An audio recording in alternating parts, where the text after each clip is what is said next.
Drahé to není, drahý je iPhone.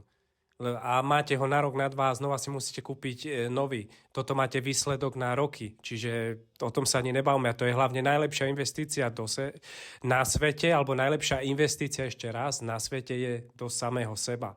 Čiže to není drahé. Drahé sú iné veci. iPhone a takéto všelijaké somariny, ale to investujete do seba. To je, keď niekto chudák nemá zuby a dá si spraviť zuby, tak čo je drahé? Máte zuby, vyzeráte ako človek.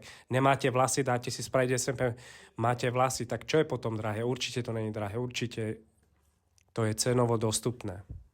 Čo ja som si pozeral ceny v zahraničí, tak to je aj 2-3 krát drahšie. Musíte aj napísať, netreba sa hanbiť a ona vám na rovinu povie, pozrie si fotky a tak ďalej, že zhruba v jakej cenovej relácii sa viete pohybovať, ale drahé to určite není, to vám poviem na rovinu. Každý si to môže dovoliť, ale sebavedoviem vám stupne 100 krát viac. Čiže netreba to ani riešiť, že či to je drahé. Čo je drahé v dnešnom svete?